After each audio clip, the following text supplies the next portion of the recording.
Let's bring in our international affairs commentator, Douglas Herbert. Doug, Hi, great to Catherine. see you.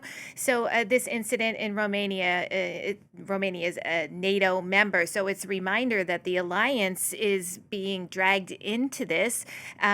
What is Putin trying to do here? Is he testing the solidarity of the alliance or its resolve? Yeah. Well, he is testing the solidarity and the resolve of the alliance. Look, drones in general have redefined the way we see warfare, the way we define war. We've seen more and more of them since Russia's war launched its war against Ukraine in 2022. We have seen more and more routinely and frequently over the last, say, year to 18 months, these intrusions of drones and other types of unmanned aircraft and sometimes even jet fighters into NATO airspace. So what we've seen, if you really sort of want to trace a ground zero launch point for when this pattern really began in earnest. Last September, the NATO alliance basically created a mission to investigate ways of shoring up its eastern flank, so to speak, against what it sees as this more and more persistent threat of Russian aircraft of various kinds straying into NATO airspace. And so they've spoken of a drone wall, so on and so forth. Now, that mission was set up. I'm going back to September 2025, so we're like 9 months ago. It was set up because 20 Russian drones had strayed into Polish airspace at the time. They were intercepted, you might remember at the time, shot down by NATO jets.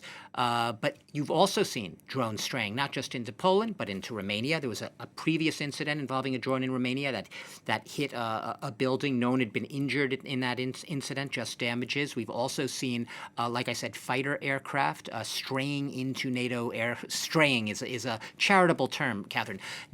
Fighter aircraft having to escort Russian unmanned aircraft out of, or even manned aircraft, out of NATO airspace. And this is not 1, 2, 3, or 4 times, Catherine. These incidents in the past, say, year to year and a half, have happened at least 300 times.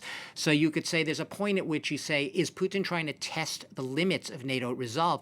Sure, you can make a very strong case to see Putin already sees NATO as weak and divided and perhaps not a really forceful alliance when push comes to shove, and he's seeing how far he can go. But what we can definitely say is, yeah, if you're in a community or town on the NATO border, such as this one in Romania, you're on edge right now. You don't know what's going to come next. And there's also, among NATO itself, they could say we're all here to protect each other, but how far are they willing to go without, and this is always the fear within NATO, provoking a wider conflict? Now, the NATO has come out and said, the NATO chief has come out and said he's expressed solidarity with Romania. I understand, though, some other members are calling for stiffer punishment for Russia. Yeah. So you always have a lot of divisions within NATO when it comes to how to respond to these. You don't want to go hyperbolic. You don't want to be seen as overplaying it and play into Putin's hands. There are those who argue that Putin would like nothing more than NATO to make a really big deal of this, right? A drone stray into Romania, because then it hardens and reinforces his own narrative at home of NATO being provoked into some action, right? And NATO becoming essentially what Russian propaganda says, the aggressor, right? NATO's posing an existential threat to Russia, encroaching on us. They're the threat, not us. We're purely here for defense, good mother Russia. And so if you do provoke NATO too much and you provoke them into a response, it just dovetails perfectly with the propaganda narrative that Russia's state-controlled TV is giving. But what NATO, some members, especially the ones in the eastern flank, Poland, the Baltic states, who have a lot of historical experience being on Russia's border. The Czech president just recently, in recent days, called for much stiffer punitive measures. He even said going up to what he would call an asymmetric response by NATO to really bring it home to Putin. Things like switching off the internet. I don't quite know what he means by that. Cutting the ties of Russia's banks to the global financial and banking system. A lot of that's already been done with SWIFT. And basically just hammering away with Russia with more than just words. A lot of people say this, NATO's just about words, but when push comes to shove, Putin knows at the end of the day it's not going to do that much. And Doug, how do incidents like this play in Russia, if at all? Yeah.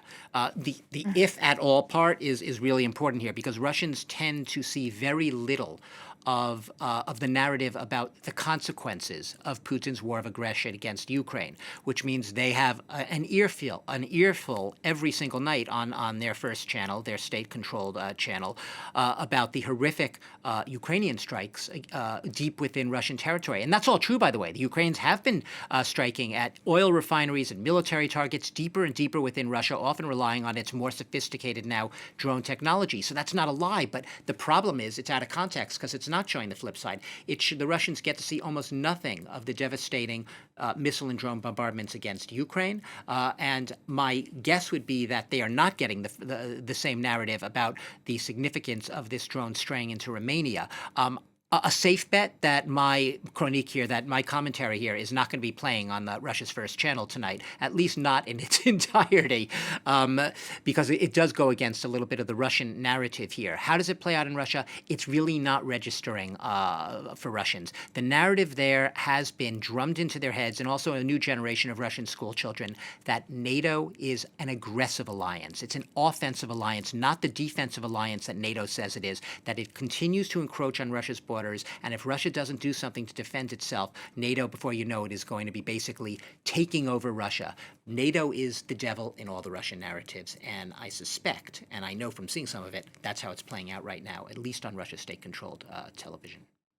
Doug, thank you so much. That's our international affairs commentator, Douglas Herbert.